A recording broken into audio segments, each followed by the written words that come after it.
그 어느 재미교포가 쓴 책입니다. 그 상어에게서 살아남기라는 제목의 책이 있는데, 그 책에 보면은 이제 미국 사람들이 아침 식사용으로 먹는 빵입니다. 그 베이글 빵 배달 사업으로 성공한 그 폴 패드먼이라는 사람의 이야기가 나오는데요.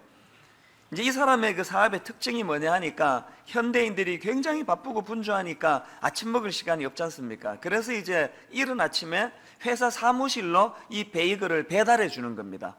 그리고 또 하나 특징이 뭐냐면은, 뭐 바쁘고 분주한데 뭐 돈 주고 받고 이렇게 복잡한 걸 다 생략하고 이제 빵을 두고 그 옆에 그 손님 스스로가 자기가 구입한 빵만치에 돈을 스스로 넣을 수 있는 통을 거기다 두는 겁니다. 그래서 이제 이 우리로 치면 이 무인 판매 또 자율 판매, 이것으로서 아주 성공한 케이스인데요. 그 책에 보면은 이제 이 폴 패드먼이 그 무인 판매 과정에서 자기가 경험했던 사람들의 그 정직성과 관련한 재밌는 내용들이 참 많습니다. 예를 들면은 자기가 조사를 해보니까, 가만히 이제 관찰을 해보니까 사무실 규모가 적을수록 사람들이 정직해지더라는 겁니다. 뭐 이건 짐작할 수 있지 않습니까? 이제 사람이 적어지면 아무래도 보는 눈이 많다가 보니까 뭐 더 정직해질 수밖에 없는 거예요.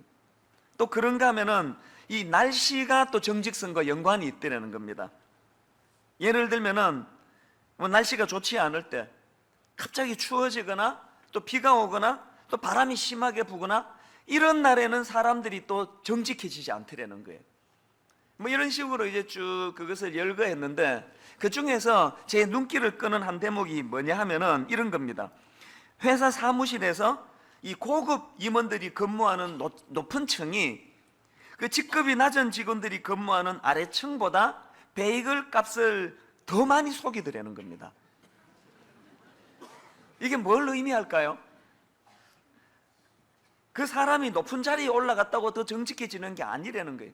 돈이 많다고 해서 더 정직해지는 게 아니라는 겁니다. 사실 신문에 오르내리는 그런 사기 사건들을 보면은 이 수억의 돈을 뇌물로 주고받고 하는 이런 일들을 보면은 그게 다 바꾸는 사람들 사이에서 일어나는 일이 아니지 않습니까?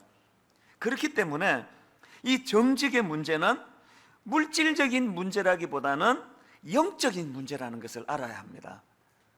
요한복음 8장 44절에도 보면은 너희는 너희 아비 마귀에게서 났으니 너희 아비의 욕심대로 너희도 행하고자 하느니라. 그는 처음부터 살인한 자요, 진리가 그 속에 없으므로 진리에 서지 못하고 거짓을 말할 때마다 제 것으로 말하나니 이는 그가 거짓말쟁이요 거짓의 아비가 되었습니다.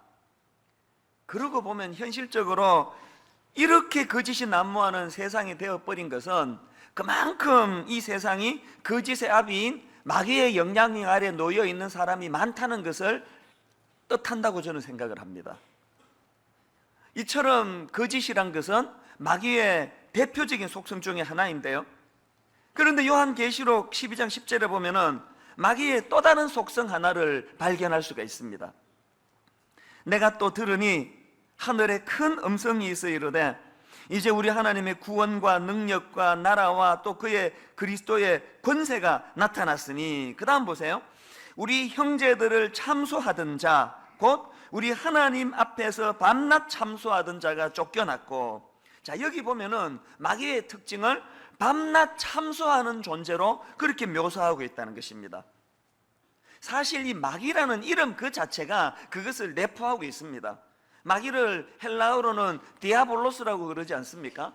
그런데 이 마귀를 지칭하는 이 디아볼로스라는 이 단어는 디아발로라는 단어에서 파생된 단어인데요, 이 디아발로가 무슨 뜻이냐? 이 단어는 참소하다, 또 고소하다, 또 부당한 비판으로 마음을 상하게 하다, 이런 뜻을 가지고 있다는 것입니다. 흥미로운 것은 간혹 그리스 일반 문학에서도 이 디아볼로스라는 단어가 사용되는데요, 그때 이 디아볼로스의 의미가 뭐냐 하니까 뒤에서 물어뜯는 자, 영어로 말하면 백바이트예요.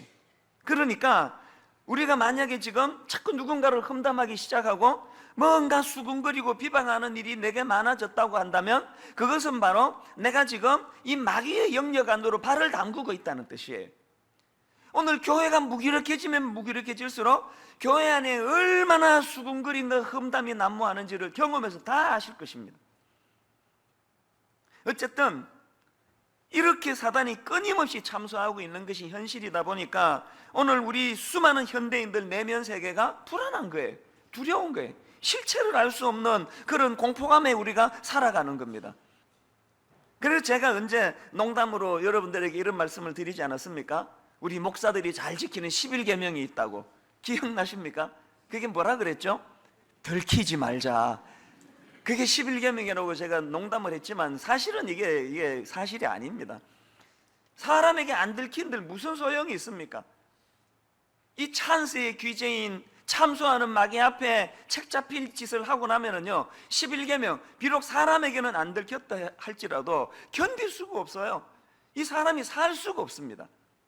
그렇기 때문에 에베소서 6장에서는 뭘 권면합니까? 이런 무서운 사단의 공격, 무서운 사단의 참소를 이겨내기 위해서는 하나님의 전신갑주로 무장해야 된다는 거예요. 그래서 지난주에 우리가 살펴본 것처럼 전신갑주의 그 준비 단계가 뭐라 그랬죠? 진리의 허리띠를 매는 거예요. 이 준비 단계. 이 진리의 허리띠를 잘 매므로 말미암아 거기에 각종 영적인 우리가 사용할 신령한 무기들이 거기에 다 하나로 깨어진다고 말씀을 드렸고요. 그리고는 이제 본격적으로 전신갑주를 갖추는 첫 번째에서 무엇이 강조되는가 하니까 뭐를 말합니까? 의의 호심경을 붙여야 된다는 겁니다. 14절입니다. 그런즉 서서 진리로 너희 허리띠를 띠고 의의 호심경을 붙이고. 이 호심경이라는 단어가 좀 생소하지 않습니까? 이게 뭐냐 하면은요, 영어 성경에 보니까 이것이 그 브레스트 플레이트로 되어 있더라고요. 쉽게 말하면 가슴막이에요. 이 호심경이라는 것은 이 가슴을 가리는 갑옷, 아마 이렇게 풀이할 수 있는 단어 같습니다. 그런데 중요한 것은 그 원수의 공격 앞에 내 중요한 이 심장과 장기를 보호하기 위한 가슴막이의 재료가 뭐예요? 무엇으로 만든 호심경이라고요? 의로 만든 호심경이라는 거예요. 이건 상식적으로 생각해도 알 수 있는 거 아닙니까? 원수 마귀가 끊임없이 우리를 참소하고 우리의 이 죄성을 공격하고 그럴 때 그것을 방어하기 위해서는 책 잡히지 않는 의로움의 갑옷으로 그것을 방어해야 된다는 것입니다. 그래서 제가 오늘 좀 이 부분을 살펴보려고 하는데요. 그런데 여러분, 제가 이 의의 호심경에 의해서 묵상하다가 발견한 게 뭐냐 하면은요, 우리 스스로 취할 수 있는 이 의의 호심경이 두 종류가 있다는 거예요. 이것을 단계별로 살펴보면 이렇습니다. 첫 번째 단계가 뭐냐? 그것은 이 낮은 단계의 호심경입니다. 이 낮은 단계의 호심경이 뭐냐 하면은 나 스스로의 몸부림으로 의의 호심경을 추구하는 단계입니다. 계시록 19장 7절 8절에 보면 이런 말씀이 있습니다. 우리가 즐거워하고 크게 기뻐하며 그에게 영광을 돌리세. 어린 양의 혼인 기약이 이르렀고 그의 아내가 자신을 준비하였으므로 그에게 빛나고 깨끗한 세마포 옷을 입도록 허락하셨으니, 그 다음 그 세마포 옷이 뭐예요? 이 세마포 옷은 성도들의 뭐라고 말합니까? 옳은 행실이로다. 여기 나오는 이 옳은 행실이라는 단어가 원어로 보면은 지금 우리가 살피고 있는 의의 호심경 할 때 그 의와 같은 단어에, 어근이 같은 단어예요. 뭘 말하는지 짐작할 수 있지 않습니까? 제가 언젠가 그 로이드 존스 목사님이 쓴 책입니다. 생수를 누리라. 이 책을 보는데요, 제 기억으로 그게 4장이었던 것 같아요. 그 4장의 소제목이 참 제 눈길을 끌었습니다. 이런 제목이 있더라고요. 진정한 그리스도인은 거룩이 행복보다 우선한다. 이게 제가 그날 그 한마디에 참 많은 깨달음을 얻었습니다. 우리가 진짜 변화된 그리스도인이라면 거룩이 행복보다 우선한다는 이 우선순위가 있다는 거예요. 그러고 보면 우리가요, 날마다 그 참수하는 마귀 앞에 할 말을 잃어버리고 수치심을 가지고 그렇게 나약한 삶을 사는 근본적인 이유가 여기에 있다 생각하는 거예요. 오늘 이 세상의 가치관은 뭐예요? 행복이 거룩을 우선합니다. 내 행복이 중요한 거지. 그까지 거룩이 뭐야? 내가 저 사람을 좀 속여먹고 내가 약간 불의한 방법을 취한다 할지라도 그래서 내가 우리 가정이 행복할 수만 있다면 당연히 거룩을 내려놔야 되는 거 아니냐? 이게 세상 가치관이에요. 그런데 오늘도 하나님께서 우리에게 그것은 잘못된 우선순위라는 거예요. 베드로전서 1장 16절에도 보니까 내가 거룩하니, 하나님께서요, 내가 거룩하니 너희도 거룩할지어다. 데살로니가전서 4장 3절에서도 하나님의 뜻은 이것이니 너희의 거룩함이라. 하나님께서는 우리에게 주시는 뚜렷한 메시지가 뭐냐 하니까 우선순위에 있어서 행복보다 먼저 되는 것이 거룩을 지키는 거라는 겁니다. 오늘 우리가 이 세상에서 속고 있는 게 이거 아닐까요? 요한복음 17장 14절에 보면은 예수님이 믿는 우리의 정체성을 이렇게 말씀하십니다. 이는 내가 세상에 속하지 아니함 같이 그들도 세상에 속하지 아니함으로 인함이니이다. 우리가 발은 이 땅에 딛고 살아가지만 우리 소속은 이 땅이 아니라는 거예요. 마치 이런 거예요. 그 광화문에 가보면은 미국 대사관 있지 않습니까? 거기에 있는 대사관 직원들은요, 발은 한국 땅에 발을 딛고 있지만 그들은 한국 사람이 아니에요. 한국 정부의 영향을 받지 않습니다. 그들은 본토 미국의 영향력 아래 놓여 있는 거예요. 이 땅을 사는 우리의 신분이 그렇다는 거예요. 우리가 바른 이 땅을 살아가지만 이 세상의 가치관에 영향을 받으면 안 된다는 거예요. 그래서 고린도후서 6장 14절부터 보니까 너희는 믿지 않는 자와 멍에를 함께 매지 말라. 의와 불법이 어찌 함께하며 빛과 어둠이 어찌 사귀며 그리스도와 벨리알이 어찌 조화되며 믿는 자와 믿지 않는 자가 어찌 상관하며 하나님의 성전과 우상이 어찌 일치가 되리요. 여러분, 우리가 우선순위에 있어서 내 행복이 거룩보다 앞서는 잘못된 세상 가치관에 우리가 동화되어 살아가다 보니까 이런 말씀 앞에 얼마나 부끄러움을 느끼느냐고요. 제가 최근에 그 트위터에 어떤 분이 글을 올려준 걸 보고 참 거기에 많은 그 도전을 받았습니다. 그 내용이 이렇더라고요. 썩은 것을 썩었다고 말하고 어둠을 어둠이라고 말하는 것이 우리의 사명이 아니다. 우리의 사명은 그 썩어진 가운데 소금이 되는 것이고 어둠 가운데 빛이 되는 것이다. 사실 저는 목회자로서 그 글 앞에 부끄러움을 느꼈습니다. 때로 제가 강단에서 뭐 한국교회가 이렇다느니 한국교회가 썩었다느니 이런 비판을 제가 해대고 있지만 사실 그건 옳은 태도가 아니라는 거예요. 우리가 무슨 평론가처럼 교회를 비판하고 교회를 재단하고 뭐 성도들이 썩었다느니 이런 평가를 내리려고 사는 존재가 아니고 어떤 존재? 이런 썩어빠진 세상 가운데서도 여전히 우리의 삶을 통하여 우리가 소금이 되고 빛이 됨을 드러내는 이것을 위하여 우리가 이 땅을 살아간다는 거예요. 여러분, 사실요, 삶으로 증명하라 이런 류의 말들이 부담스러운 건 사실이지만 그러나 피하면 안 됩니다. 왜? 그 일을 증명해내기 위하여 우리가 이 땅을 살아가기 때문이에요. 거듭 강조합니다. 여러분, 거룩은 행복보다 우선되는 존재예요. 이처럼 이렇게 거룩이 행복보다 우선한다는 그런 삶의 우선순위를 가지고 이 땅에서 마귀에게 착 잡히지 않는 삶을 살려고 몸부림치는 단계, 이게 제가 말하는 이 낮은 단계로서의 의의 호신경을 추구하는 단계다, 이렇게 설명을 할 수가 있습니다. 그런데 여러분, 이 단계에서요, 우리 모두가 다 경험되어지는 그 딜레마가 하나 있는데 그게 뭘까요? 잘 안 된다는 거예요. 노력을 해도 그게 잘 안 된다는 거예요. 그래서 여러분, 우리가 이런 몸부림을 통해서 결국 깨달아야 되는 게 뭐냐면은, 우리는 거룩을 향한 의지는 있지만 그것을 구현해낼 능력이 없는 존재라는 것을 자각하는 거예요. 그래서 이제 이런 자각을 통해서 두 번째 단계로 진입을 해야 되는 거예요. 그 두 번째 단계가 뭘까요? 그 두 번째 단계는 이렇습니다. 그 높은 단계의 호심경이라고 이름을 지어봤는데 이게 뭐냐 하니까 이것은요, 하나님께서 입혀주시는 영적 의의 호심경을 추구하는 단계라는 것입니다. 이거 여러분 아세요? 우리가 이 낮은 단계에서의 호심경, 내가 의를 통하여 거룩한 생활을 통하여 내가 그렇게 지어서 입는 의의 호심경으로는 이거는 절대로 마귀의 공격을 감당할 수가 없습니다. 그래서 이제 여기에 딜레마에 빠져 있을 때 바로 그때 우리 앞에 두 갈래 길이 놓여지는 거예요. 어떤 길일까요? 한 갈래는 바울이 걸어간 길이고요, 또 다른 한 갈래는 바리새인들이 걸어간 길이에요. 바울이 걸어간 길은 로마서 7장에 잘 묘사가 되고 있습니다.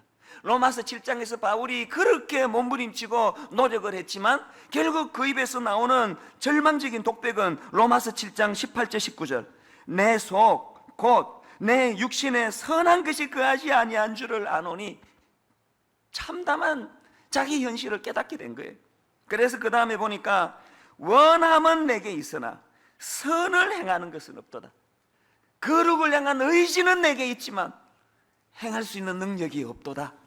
그리고 그 다음에 보니까 내가 원하는 바 선은 행하지 아니하고 도리어 원하지 아니하는 바 악을 행하는도다. 이게 얼마나 처절한 자기 고백입니까? 여러분, 낮은 단계로서의 그런 자기 의를 향한 호신경을 추구하면은 이런 결론이 내려질 수밖에 없습니다.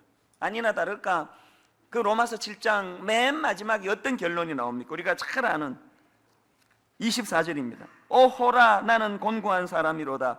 이 사망의 몸에서 누가 나를 건져내랴. 이게 바울이 맞닥뜨린 딜레마예요. 그런데 여러분, 바울의 위대함이 뭘까요? 그는 로마서 7장의 절망의 통 안에 갇혀 있지 아니하고 십자가라는 사다리를 통해서 로마서 8장으로 진입한다는 거예요.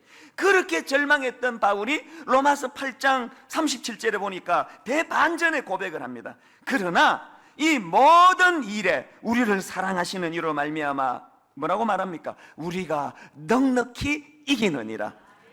아니, 어떻게 바로 앞장 7장에서 그렇게 패배자로서 비참한 자기 고백을 했던 바울이 이런 놀라운 승리에 대한 선포가 가능했을까요? 이게 어떻게 가능했다고요? 이 질문에 대한 대답을 보시려면 이 37절 다시 한번 보세요.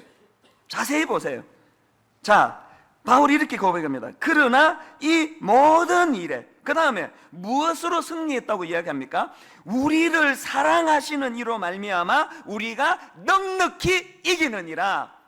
바울이 깨닫게 된 게 뭐예요? 낮은 단계로서의 호신경, 내 도덕심, 내 가정교육받은 어린 시절에 있던 윤리적인 태도, 내가 가진 그 선량한 마음, 이런 것으로는 결단코 승리할 수 없다는 걸 깨달은 바울이 8장에서 높은 단계의 호기심, 호심경, 오직 주님의 십자가를 통하여 만들어준 하나님의 사랑의 호심경으로서 내가 이길 수 있다는 걸 깨닫게 된 거예요.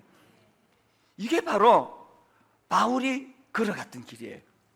여기에 반해서 또 다른 한 갈래, 서기관과 바리새인들이 걸어갔던 길은 어떤 길일까요? 그 바리새인들의 삶이 얼마나 윤리적이고 도덕적이고 종교적으로 대단했습니까? 그건 예수님도 인정하신 거예요. 마태복음 5장 20절을 한번 보십시오. 내가 너희에게 이르노니 너희 의가 서기관과 바리새인보다 더 낫지 못하면 결코 천국에 들어가지 못하리라. 이처럼 그들의 의는 주님도 인정할 만큼 대단한 의라는 거예요. 대단한 낮은 단계로서의 갑옷을 그들은, 호심경을 그들은 지을 수 있었다는 사실이에요. 그런데 그들의 문제가 뭐예요? 그런 높은 수준의 의를 구사하던 바리새인들이었지만 그들에게 치명적인 결함이 하나 있는데요, 그들은 자기들의 그 도덕적인 우월감에 취해버린 나머지 은혜의 로마서 8장으로의 진입을 거절했기 때문이에요. 그래서 저는 그런 생각을 해봐요. 요새 예수 믿는 사람들 욕 많이 먹잖아요. 목사들 욕 엄청 많이 먹잖아요. 저는요, 거기에 희망이 있다고 생각합니다. 이제 우리가 그냥 뭐 어떻게 해보겠다고 이래도 안 되고 저래도 안 되고 목사라고 해가지고 조금도 도덕적으로 나은 게 하나도 없다는 것이 판명이 됐을 때 이제 두 갈래 길 앞에서 우리는 어디로 가야 될까요? 로마서 8장에 이런 우리 같은 인간들도 사랑해 주시는 예수 그리스도의 십자가로 만들어준 하나님의 의의 호신경이 필요하다는 사실입니다. 오늘 바리새인들이 자기가 가지고 있는 알량한 도덕심을 가지고 그들의 윤리의식을 가지고 로마서 8장에 하나님을 의지하는 일을 실패했기 때문에 그들은 깨진 거예요. 그래서 저는 오늘 예배드리는 모든 사람들, 뭐 저부터가 그래요. 저부터가 어떨 때는 얼마나 사단의 참소 앞에 노출이 되어 있는지 11계명이 사실 많잖아요. 들키지 않은 하는 것들 때문에 마음이 무겁고 마음이 힘들고 그런 참 부끄러운 저의 모습을 가지고 있지만 하나님 앞에 믿음을 가지고 나아갈 때 다시 한번 하나님이 이런 나 같은 인간에게도 의의 갑옷을 입혀주시는 것처럼 오늘 여러분 무슨 문제 때문에 마음의 상처가 있고 죄책감에 놓여 있고 자신감을 잃어버렸는지 몰라도 이 신비의 로마서 8장의 바울의 은혜의 경험, 하나님이 입혀주시는 십자가로 말미암은 의의 하나님의 의의 호심경이 여러분에게 새로운 희망이 되고 용기가 되는 그런 은혜를 경험하게 되시기를 바랍니다. 이게 왜 중요한지 아십니까? 이게 왜 중요한가 하면요, 자, 시편 95편 1절을 한번 보세요. 여호와께서 다스리시니 스스로 권위를 입으셨도다. 그 다음 잘 보세요. 여호와께서 능력의 옷을 입히시며 띠를 띠셨으므로 세계도 견고히 서서 흔들리지 아니하는도다.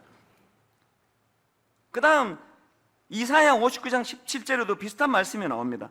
공의를 갑옷으로 삼으시며 구원을 자기의 머리에 써서 투구로 삼으시며 보복을 속옷으로 삼으시며 열심을 입어 겉옷으로 삼으시고. 자, 여러분, 이게 뭐가 연상이 됩니까? 에베소서 6장부터 나오는 하나님의 전신갑주를 우리만 입으라는 게 아니고 하나님이 먼저 무장하셨어요. 그래서 우리가 그 하나님 앞에 나아가 그 하나님을 의지하면 하나님께서 우리 대신 싸워주신다는 거예요. 로마서 8장으로 우리를 진입시켜 주시고는 하나님이 참소하는 원수 마귀를 대적하신다는 거예요. 여러분, 제가요 분당 우리 교회를 개척하기 전에 만 10년 청소년 사역을 했습니다. 서초동에서 청소년 사역할 때요 정말 저는 많은 신비를 경험했습니다. 제가 깨닫는 게 뭐냐 하면은요, 그렇게 대단하고 이 사람은 도저히 하나님 찾을 수가 없고 하나님 찾을 필요가 없는 그런 사람인데도 그 자녀의 연약함 때문에 엎드리는 거예요. 납작 엎드리는 거예요.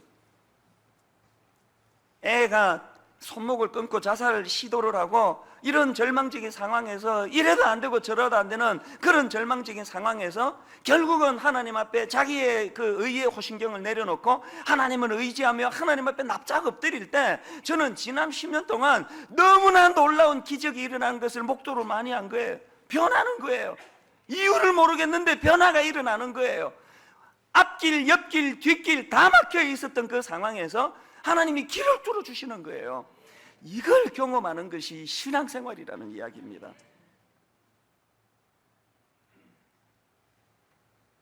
이제 여러분 결론을 맺으면서요, 이 다음 주일부터 새생명 축제가 이제 시작이 됩니다. 자, 이제 이 다음 주일부터 이제 손님들이 이제 초청돼서 올 텐데요, 우리가 해야 될 게 있습니다. 뭘 해야 될까요? 손님 모시면 뭐 해야 됩니까? 집안 청소해야 될 거 아닙니까? 대청소해야 될 거 아닙니까? 우리 영적으로 청소해야 돼요. 어떤 청소를 해야 될까요? 저는 이 영적 대청소라는 것은요, 이 교회 안에 견고하게 진을 치고 있는 이 사단의 진을 깨트리는 거, 이게 영적 청소라고 생각합니다. 오늘 교회 안에 이 거미줄 보이세요? 여러분이 오늘 교회 안에 이 곰팡이 쓰는 거 보이세요? 너무나 곳곳에 이 견고한 사단의 진이 교회 안에 있는 거예요. 그러면 교회 안에 드리워진 영적 견고한 사단의 진은 뭐 어떤 것일까요? 앞에서 말씀드렸잖아요. 마귀 이름 자체가, 마귀라는 이름 뜻 자체가 이 뒤에서 물어뜯는 자, 그 백바이트. 그렇기 때문에 오늘 교회 안에 도사리고 있는 너무나 가슴 아픈 현실, 사랑해야 될 성도 간에 끊임없이 서로 비방하고 끊임없이 서로 수근수근거리고 원수 맺고 이런 너무나 슬픈 일에 노출되어 있는 이것들이, 이게 다 영적인 악한 사단의 견고한 진입니다. 이거 깨트려야 돼요. 여러분, 우리 앞에 예배들에 하나님이 얼마나 오늘 놀라운 대청소를 시켜주시는지 아십니까? 회개의 역사가 일어나고 내가 함부로 남을 수군거리고 비방했던 이 사단의 영역 안에 있는 못된 짓들을 청산하고, 그런가 하면은 내 행위가 의롭지 못해가지고 사단에게 노출돼가지고 참소당하던 내가 하나님 앞에 벌떡 일어나 로마서 8장으로 진입하는 행위, 이게 바로 영적인 대청소라는 거예요.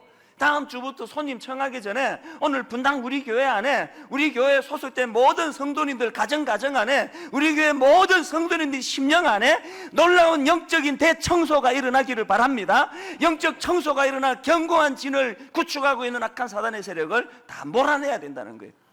그런가 하면 두 번째로 해야 되는 일이 뭘까요? 이 기울어진 십자가를 바로 세워야 됩니다. 이건 뭐 모양만 이렇게 세워놔가지고 이게 되겠습니까? 교회가요, 암만 무슨 복지자네네 뭐네 뭐 그냥 선한 일 많이 하고 구제 많이 해도 그 교회 안에 십자가가 제대로 서 있지 않으면 그 교회는 타락한 교회인 거예요. 목사가 뭐냐 세상 사람들에게 암만 칭찬 듣고 저 좋은 목사다 의식 있는 목사다 100번 그런 소리 들어도 그 목사 내면에 전적인 하나님을 의존하는 이 십자가가 기울어져 있으면 하나님 앞에서는 그 목사가 타락하고 변질된 목사인 거예요. 여러분 내면에 십자가가 세워져 있습니까? 복구해야 됩니다. 저는 고린도후서 10장 4절 5절 말씀을 여러분께 드리면서 이제 결론을 맺기 원하는데요. 자 보세요.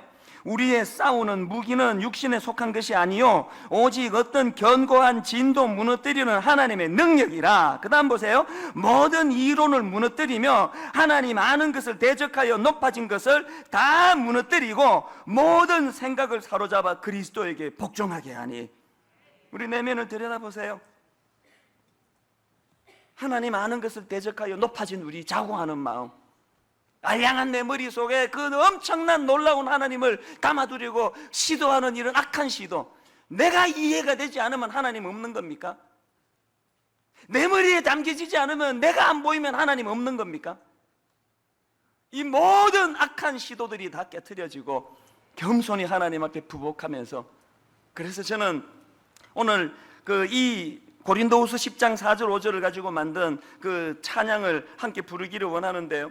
저는 이 찬양을 부르는 가운데 마귀의 참수 앞에 웅크러져 있던 우리의 영이 활짝 어깨를 펴게 되기를 바랍니다. 비굴하고 할 말이 없고 너 도덕적이지 않잖아, 너 거짓말을 입에 담고 살잖아, 네가 얼마나 세금 많이 떼먹는지 내가 다 알아. 사단이 끊임없이 우리를 참수할 때 그 앞에 주눅들어 있는 우리가 아니고, 비굴한 우리가 아니고, 로마서 8장의 십자가의 능력으로 오늘 나를 정죄하는 사단을 향해 선포하고, 그래서 여러분 머릿속으로 이걸 한번 상상해 보세요.